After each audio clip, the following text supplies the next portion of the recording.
Hello once again, my little ducklings. It is I, the uncancelled one, Thunderduck. And I'm your host with yet another installment of Uncanceled History. This would be episode 5. Now before I get started, something on a more somber note. There have been several horrible deaths that go along with what this video's topic is about that I want to acknowledge. First is Dante Wright, a young black man shot unarmed by an officer while he was resisting arrest for his warrants during a traffic stop. The cop that shot him claimed that she pulled a taser, or believed she did, not her sidearm, even yelled out taser several times before firing the fatal bullet. The video shows all of this, and who knows what was in her head, but cities are burning because of this. Adam Toledo, 13-year-old Latino armed with a gun in hand and running from the cops who were called out because of shots being fired. He was shot one split second after he dropped the gun and turned to raise his hands in nearly the same motion. The media slows it down so it looks horrible, but it happened in a second. The shooting cop immediately rendered aid, and cities are burning. Then we have Officer Adrian Jarrett of New Mexico, shot on a routine traffic stop. Sergeant James Smith of Iowa, shot and killed on duty, same thing. Deputy Christopher Wilson Knight, stabbed to death while on duty. Lieutenant James Koski died on duty by vehicular assault. Capitol Police James Evans, also vehicular assault. Trooper Chad Walker, shot and killed on duty. Flags are being lowered for these gentlemen, but no cities will burn for them, nor should they. 6 officers killed on duty during the same 2-week period as these 2 other tragedies with these teenagers. They have 0 evidence of racism between the cops. Both occurred in the occurrence of a crime. Neither deserved death penalty, and neither cop, do I believe, started their arresting pursuits with a want to kill. I just don't. Now, I'm not going to act like this episode is going to be something I'm happy about. I hate that I feel I need to do it at all. It's not happening in the order of which I wanted to release this video anyway. In terms of researching and how it's going to hit the ears of these deniers of the premises I'm going to talk about, it's going to be horrible. But by the end of this video, I will explain 4 things, and I will back it up 100% with facts. Number 1, cops are not hunting blacks. Number 2, cops are not targeting blacks for harassment. 3, blacks are in fact disproportionate in prisons and cop killings because they are also the same amount disproportionate in the amount of crimes they commit. That is a sad state of affairs, but is a fact, and I will show you. Lastly, the cause and effect of black poverty, it is systemic, and it is racism, but it's not how you're being told. It is the causality of the liberal policies being voted in with every black Democrat vote, creating a cultural phenomenon unique to only black Americans, even with other minorities who are worse off. Now, I assume you want proof of these statements from this white conservative guy who already did a couple of videos, one on Second Amendment, another one on identity politics, constantly complaining about cancel culture. Most of it will come from a report the FBI produces annually. You can look through it for yourself. I'll have it here right above my head, or I'm not sure how I am in the frame, but it'll be right here. A lot to look through. So I scrubbed through the report, particularly Table 43, if you want to look at it, for all crime statistics done by race. Now, for the socioeconomic claims I will make explaining the issues holding down Black America, I will give the websites or show you pictures used for which part I am speaking. If or when you find your blood boiling, feel free to tell me where I've gone wrong with alternate proof not coming from a wiki page or a BLM supporter. So, we have the population numbers right. Most up-to-date population counts are 60.1% white, 18.5% Latino, and 12.2% black. Here's a chart to show you how that looks, kind of how we piece together.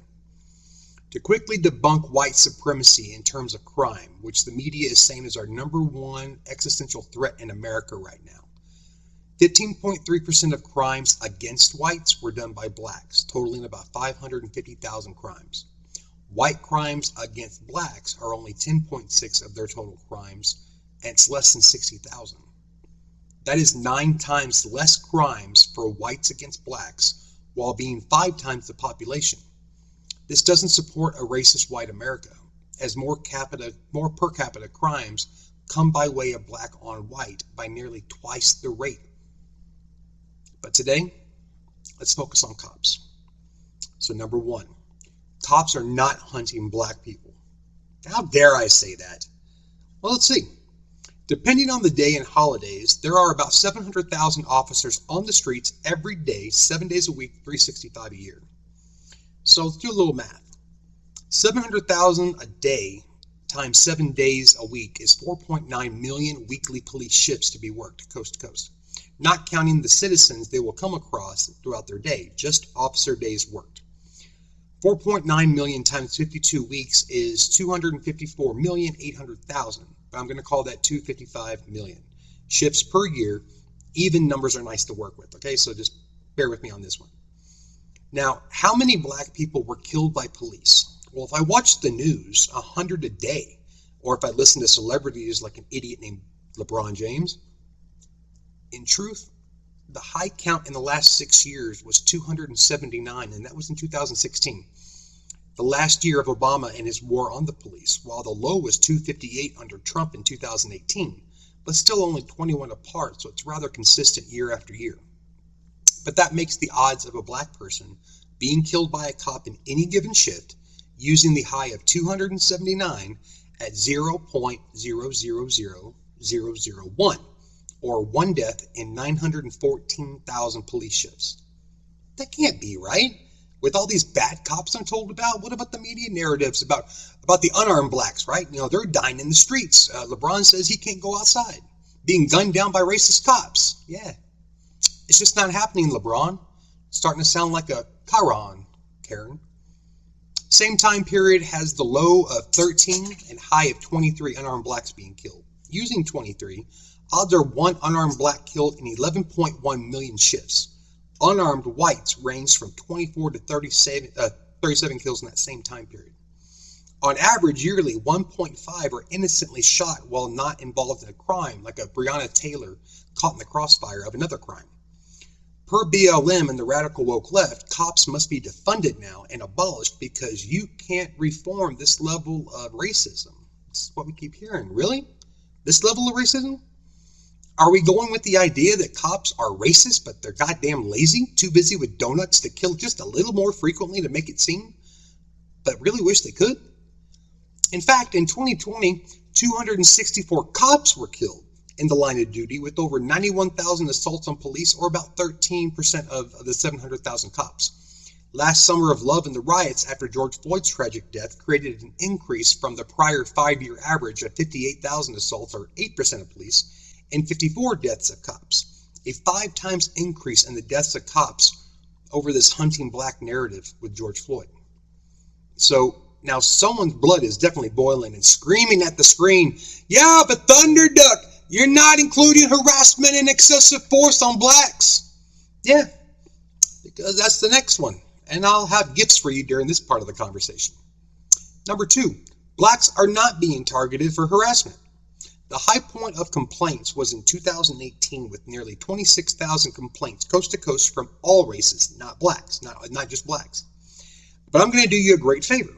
Not only will I assume all of them were black, but I will give you 200,000 all black complaints instead of 26,000, just in case you were going to say, yeah, but a lot go underreported.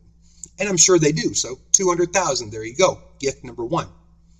And remember, a complaint isn't guilt, but I'll even assume everyone is guilty just for you. Gift number 2.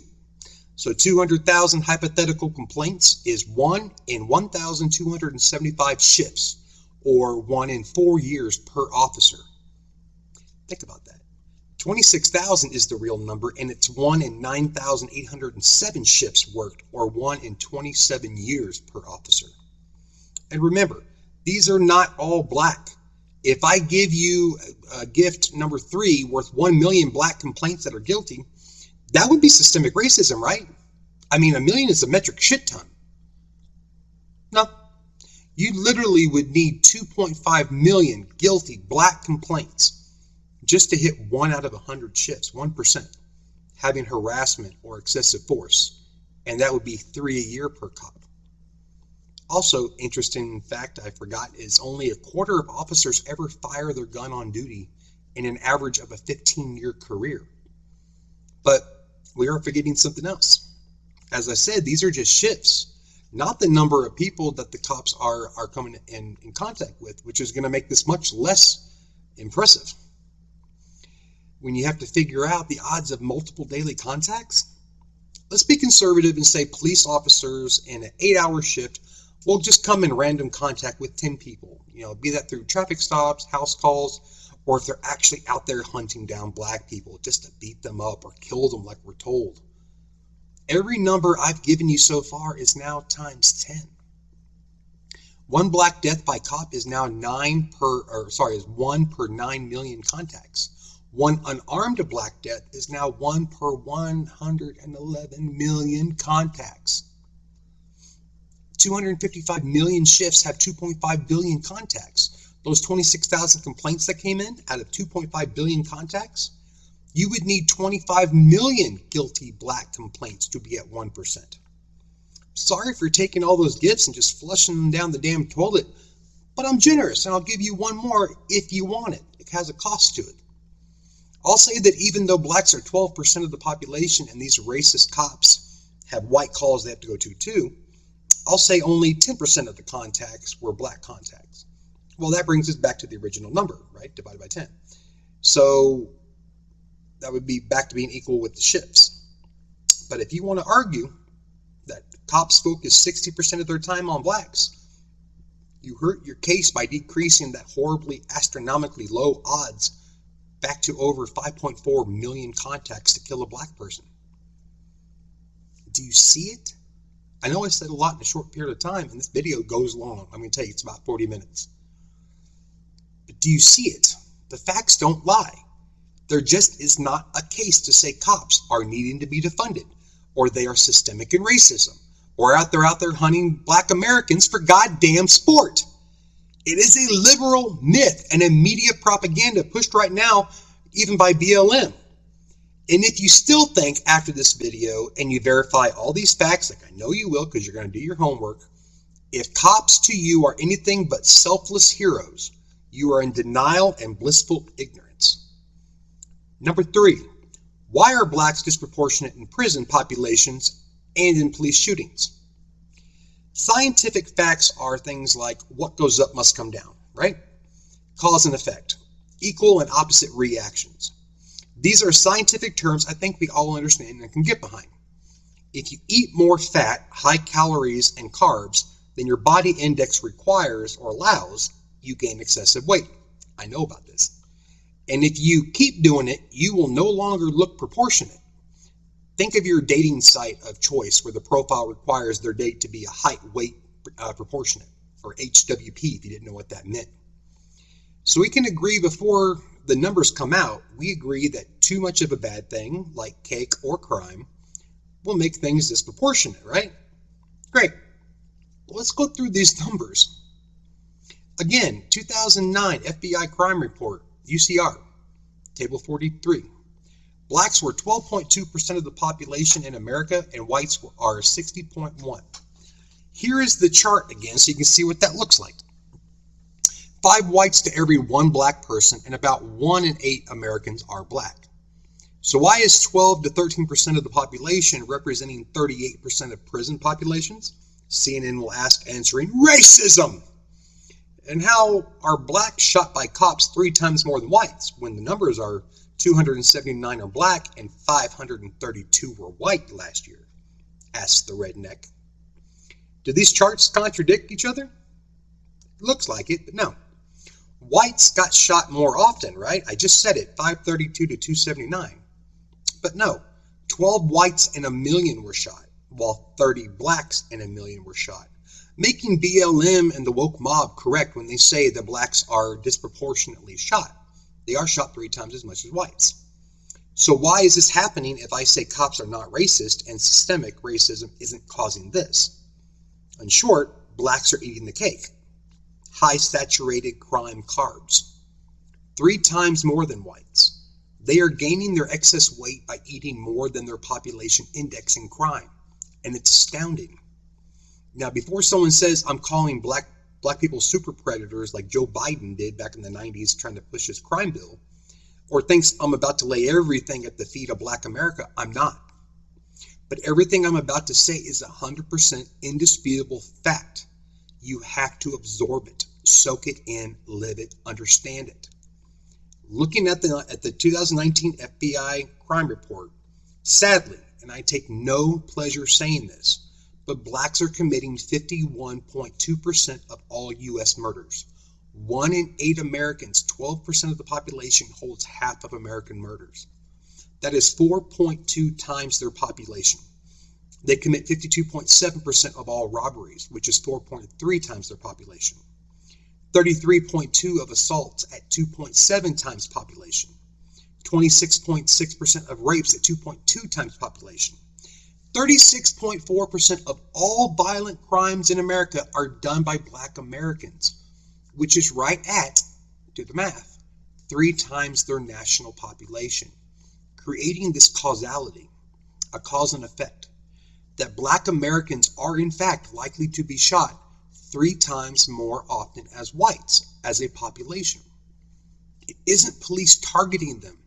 This is a reflection of the occurrences a cop will have in interaction with a Black person for a violent offense. While whites are 60% of the population, they commit 59% of the violent crimes. It's equal. I'll say it again. I did that math wrong. Sorry, they do 39% of the violent crimes. 532 whites to 279 blacks killed by cops. Blacks committed 2/3 of the violent crimes white people did, despite only having 20% of the white population. However, and interestingly, blacks were killed 52% of the white total, not 66% or 2/3. Each of the last 5 years is like this and suggests that despite the media, despite BLM and Colin Kaepernick kneeling, blacks are actually underrepresented in shootings by nearly 30 deaths a year. I'm willing to bet this is due to a fear of the woke mob burning down the officer's town on a lie, or having to move their family for safety when pulling their gun on a black criminal. Hesitation and fear of the backlash. Now, saying this, I'm very happy that 30 more black people did not die, or anyone didn't die, both for the people who survived and the cop, because that's a horrible stress to have to live with, and PTSD runs rampant with cops. That's why a lot of them turn out to be alcoholics. Black Americans do in fact represent 38% of prison populations while being 12% of the population, because they commit 36.4% of the violent crimes, 3 times the population. If you can start to come to grips with this, and I'm both glad and I have bad news. It's only getting worse because the black youth in America under 18 are committing 46.4% of teenage violent crimes, 10% more than the adults. That is 3.3 times their own under 18 population, which is 14% of all minors.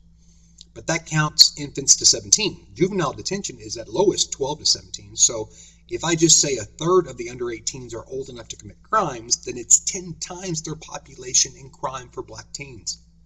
Right or wrong, do you see where a cop gets racial profiling from? When blacks commit this level of crime, it's unfair for the vast majority of innocent blacks. I get it. But when the cop bets their life every day, you bet the odds. Number 4, and the final part, the cycle that Black America is in. Now look, I'm not going to make excuses for anyone making their own decisions to do bad things, cop or civilian. We all make our own choices. So what is the cycle phenomenon I keep saying is going on? Well, it's not a single thing. It's a perfect storm of causality, the effects we already know. We just talked about the crime rate, prison population, and police shootings that are now not out of line now that we know the numbers, so racism nor police are the problem. Americans need to learn to live with that fact, embrace it, and if you are black, stop scaring your kids with the cop talk. I'm not talking down to you, I'm talking factually to you. You need to stop. So if you remove the police and you remove racism, what else could be the issue that only occurs, or causing the issue that only occurs in the black community? Well, it is systemic, and like I said, it comes from a racist white place, like I said, but it's the elites. You have to look to your Democrat politicians. Here are the facts to the cycle, and you might have heard them in separation, but probably not together, so listen up. With parenting, households with a father at home are found in 24% of white homes and 65% of blacks. Blacks had 35% two-parent homes in 1965, before civil rights and LBJ's Democrat plan for blacks. There is no understating this phenomenon was a planned work by LBJ. Just look at the graph. It is insane and only occurred to this degree with Black America, even as divorce and sexual liberty of the 60s and 70s became even more commonplace for everybody involved. Teen pregnancy. It occurs over 2 times more in Black teens than white teens. Without a solid two-parent household, a single parent often is working multiple jobs just to make ends meet, leaving children unattended more often than a two-parent household would. It's hard to be life coaches if you can't be there. This contributes to the higher teen pregnancy rate and run-ins with the law due to the lack of authority figures being present. This takes away future education opportunities due to childbirth or incarceration. Crime rate is higher in minority teens than whites for violent crimes, as we already talked about. Once in the system, the rate is high for repeat offenders. There is a whole generation of Black teens looking towards a very sad future that doesn't have to be. As for education, 4% of whites don't finish high school, while 6.5% of Blacks don't. Over 50% more Blacks don't. 24% of whites go to college, while only 15% of Blacks do. Nearly 50% less. This gives at least the high probability that education is a high contributing factor as well. Kind of a duh type thing, but it's true. Think about it. Whites have a vastly higher percent of population, 60% to 12. Remember, 5 to 1. Whites with 2/3 the dropout rate of Black kids, half the teen pregnancy rate of Black kids, committing 1/3 of the crime as Black kids. Comparing populations, and you have nearly twice the college student percentage in their separate populations. Black America is already a thin slice of the American pie. Then further handicapping themselves like this, as well as the horrific public school systems in all of the liberally owned inner cities and poor zip codes. The social justice woke clowns claim Blacks are underrepresented in corporate America. But are they? Or is it just the representation they're able to provide? A reflection of their pool of available non-felon college graduates that can be hired, just lower because of rap sheets again. Causality. You can't be picked to play the game if you don't show up. So Democrats, to garner Black votes, demand quotas to fix the representation. Affirmative action, they called it back in the 90s. That might still be called that now. All it is a reward to those Blacks that slipped through the cracks of the Democrat control. They couldn't hold down by pushing them, and so now they're going to push them to the front of the line as if they care, assuring that they are hired with no regard to the talent, experience, or best person for the job, actuality being someone possibly of another race. Side note real quick, specifically for my Black viewers, but anyone who's in a failing school system. The school choice debate being pushed by Republicans right now and fought against by the Democrats, who are beholden to the teachers' unions, that is absolutely the best option to help you and those of any race in failing schools out of future poverty and minimum wage jobs for your kids. We can see the control the unions have on Biden and everyone right now with the COVID school closures not reopening. It gives the family the money that goes to their school, to them, to pay directly to one of their school choices, anywhere they choose without having to move, pack up, and change to a new district. Liberals fight this on every budget they control, federal, state, and city. They send more money to bad schools and they get no improvements, just trying to say they did something.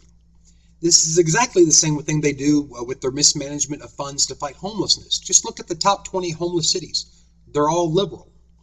Here's a quick glance. But back to this topic and the racist factor, which is the enticement of government welfare. I know, dog whistle. White man just brought up factual, or is about to bring up factual numbers that deal with welfare and the black community. Sorry, but this has to be done, and it's not what you think. We see this now live, wherever you are. You can make more money on unemployment than going back to work in a lot of cases with this COVID relief. Why go back and be productive when the government will take care of you sitting on your ass at home getting paid $15 an hour in equivalent? This all began in 1935 as a way to help all Americans during the Great Depression. It had good beginnings. It was too popular to get rid of after World War II when it technically shouldn't have been needed. But even by 1970, only 2% of all Americans were on it. And this was just a few years after civil rights and Lyndon Johnson's proclamation that he would have those N-words voting Democrat for the next 200 years. Why did he say this? What did he know? Well, it's because through him, welfare and child credits were increased if you were a single parent. A bit simplified, but this is the biggest domino that fell.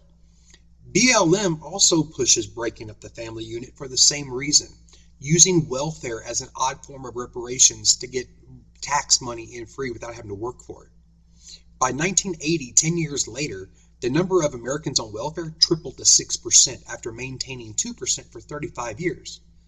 10 years later in 1980, it was 9%. It reached a high of 14% during Obama's years, and of course he had a bad recession to recover from. And prior to COVID, Trump had gotten it back down to 9%. Thank you, President Trump. So what are the numbers, you ask, the division of all the funds? Well, whites receive 38% of all government assistance dollars annually. Remember, we're 60% of the population. While black Americans receive 39%.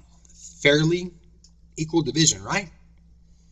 Well, that's until you remember there are 5 whites to 1 black, meaning blacks receive 5 times the government assistance than whites. What 60% is getting, 12% is getting just a little bit more of. But many states have been paying better than $12 an hour total in total assistance for years and years in these Democrat states. Liberals think of this as the breasts of America feeding black Americans, nurturing them, just as the Democrats predicted in the late 1960s with President Johnson. It is a continuation of Democrat-ran slavery, like before in the Civil War. The rebuilding of the KKK, done by Democrats, enacting Jim Crow laws, done by Democrats, voting against black voter rights, and now they fight to keep a boot on you today. But it's a financial chain, not steel. President Trump got to the lowest unemployment rates for all races and got nearly 10 million people off of the government assistance tip in 3 years by giving them jobs before COVID hit. Democrats cried that Trump was trying to push people off their entitlements because they no longer needed them. They dropped them themselves. Money was coming in. Employer insurance had gotten them health care now. And now Trump got the highest black vote by a Republican ever in the 2020 election. Why do you think that was? Eyes opening. So again, how does all this fit together? I mean, we see that society, liberals, and media want to push a social injustice and anti-cop movement, along with BLM pushing an end to the traditional family and into law enforcement, all due to liberal narratives of systemic racism, which I've outrightly shown does not exist. Anything to keep blacks feeling victimized so that they need a savior. Wokeness has a virtue or two, it really does. But it is a drug pusher, continuing the creation of victim identities. These collective issues begin with the strength of the family, strength of your values and your moral compass. Go through it with me. Look at this cycle. If you are a single parent home, you are more likely to get into trouble with the law or become pregnant if you are the teenager in that home. That takes away your education opportunities, higher paying job opportunities, leaving you in greater chances of needing welfare assistance, sucking on America's red, white, and bruised nipple. As an adult, any felony will follow you and do the same thing as not having an education or removing it as if you did get the education. So the cycle phenomenon is due to liberal policies driving a wedge into black families, hoping that a single black mother will raise sons and daughters who are 2 times as likely to have children, 3 to 10 times as likely to go to juvenile hall and then become repeat offenders when they become adults. Both the sons and daughters are now way behind in completing high school or college. Teen moms and criminal dads make them more likely to be single parents themselves as adults, unable to get a good paying job and in need of government funding to take care of them, as they often work multiple jobs. Then leave their own teens without a parent presence after school, and the goddamn cycle repeats. However, the silver lining is, as much as your environment, your raising, and your education are important to your future, nothing can take away the responsibility of free will and your own decisions. Every action we take is a choice we make, and no one else. It can be influenced by peer pressure, which is so high right now due to social media and pop culture. The entertainment, movies, books, and music that we take into ourselves affect how we see the world due to kind of a pseudo shared experience we have through them, like getting lost in a movie or lost in the music. A lot of these pop influencers are peddling garbage. You might be getting influenced by drugs your family wants or needs, and everything else under the sun might be influencing you, but it's still your choice that you make. If you undress and have sex at 16, I don't care if you put the condom, or if you forgot to put the condom on, or if you're the one spreading your legs, that was your choice. Smoking pot after school with your friends instead of doing your schoolwork, your decision. Drop out of school, your decision. Break into a store, your decision. Rob it or shoplift, your decision. We decide. You, me, we decide. Not racism or the police. 60% of the nation didn't use their white supremacy to hypnotize Black America into committing half the murders, mostly against other Black people. We, that's you and I, we pulled the trigger on a gun. We join gangs. We throw a punch. We don't say no to what destroys us, because we have things we want or need. A family, a friend, a big screen, a place to lay our heads down safely, some good food and some fun. But fun is the hardest one to fight, and it gets the least amount of sympathy when things go wrong. It's hard, I know, telling your friends no, getting caught up in the circumstances of your neighborhood. I've been there, even gang life for this white boy. Drugs, theft, I did a lot. I did a lot of both. I just never got caught, never got arrested, never got seen by the cops. Hell, I was even assaulted by a Black highway patrol officer, of all things, driving in my stereotypical redneck Dodge Ram with an NRA sticker on the back, a gun rack in the back window, oil-stained jeans, a sleeveless Stone Cold Steve Austin shirt, this was the late 90s, muddy work boots, and a lip full of Copenhagen. I fit a stereotype by my presentation, and he was a real crazy cop. It happens. It sucks, but it happens. And just to throw this in, I haven't said anything about the Latinos, the next highest minority. But remember, they're 18% of the population, so how much welfare are they getting? We hear a lot of him and hawing about it. 16% of government funds. That's less than the population that they share. They make up 27% of the prison population because they commit 26% of the crimes. Fair and expected, just like the Blacks. And just like the Blacks, they're killed by cops and equal to their violence at about 1.5 times their population. They are equal to Blacks also with being 2 times higher than whites in teen pregnancy and have even worse high school dropout rates. So why are they doing so much better, needing less government funding? It's the glaring key and problem with the Democrats, woke warriors, BLM, and liberalism at large that they don't want you to see, which is why it's not talked about. Latinos have only 41% single-parent homes, over a third more two-parent homes than Blacks. Latinos are the minority evil white Trump voters Americans hate because we want to build a wall to keep them all out of our country, or so we're told by the news. If that's true, then the hatred must be worse towards Latinos because no one's putting up a goddamn wall around Detroit or Atlanta. We hate them so much, yet they are better off by that much than Blacks? No. They have stronger family ties. It's a cultural thing. A stronger support base. That's a cultural thing. I was married into a Latina family. She gave me a beautiful Latina son. And I tell you, I married the whole family. You don't get to just marry the woman. The difference is they were not the target of the liberal scheme of LBJ, Lyndon Baines Johnson, in the 1960s that I told you. Now, everything I said does not mean racism doesn't exist, that racist cops don't exist, that judges can't be bigots and unfair with their rulings, that hate crimes don't exist, or that equality is perfect and we've achieved it. It's not.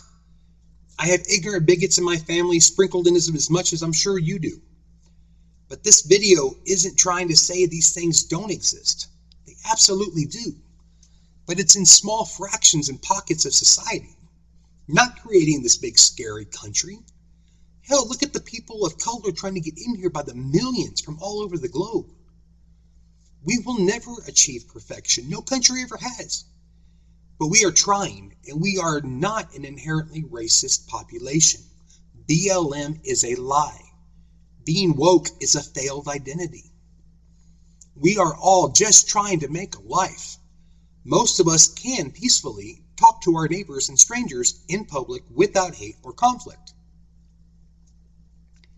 You know, it makes me angry to feel that I need to make this video, because what I'm saying to my black viewers is Black Lives Matter, but BLM doesn't. BLM is taking money donated to your lives to buy $1 million homes, 4 of them to one person. They are part of the problem and lying to you because you are used to lies from the liberals, and they know they can get away with it. I'm saying Black Lives Matter, and cops are not hunting you or your children. Stop saying it. I'm saying Black Lives Matter, and Democrats are destroying black families and futures. I'm saying Black Lives Matter, and I want all of you to succeed and have fulfilling lives. I'm saying Black Lives Matter, and I'm making this video for you because I love all Americans. Because all lives, in fact, matter. And it's okay to say it. This is what we mean when we say all. You are included with equal love and value. Damn it. I just want you to break away from the cycle and the liberal chains that hold you down. I want the absolute best for every American, regardless of race or identity. Hashtags, riots, looting, fires, signs, and spray paint, they're not changing your damn lives. I'm not a politician. Don't vote for me. Don't try to write me in. But I want your vote. Speaking specifically right now to Black America, I want your vote. I want your vote to matter like your life does. I want you to vote for your own self-interest and vote yourself to higher levels. The media says I'm keeping from you. Not for just yourself, but for your children, grandchildren yet to come, to change the damn cycle. Lies and liberal propaganda fight to keep your vote every day. Which is why we will be visiting this topic of elections, voters, and political platforms in the next episode. So everyone will know what you're voting for when you drop your ballot and write the name. Until then, I am your slightly emotional host, Thunderduck. And I'm not going to worry about being canceled, not over this video. These are the facts of the case, Your Honor. Prove me wrong. So please, my little ducklings, I thank you for watching this edition of Uncanceled History. Share the hell out of this video. Smash the subscribe button. Hit the bell and be notified of my randomly dropped content because they are random. But above all else, stay safe, my fellow Americans, and don't be canceled.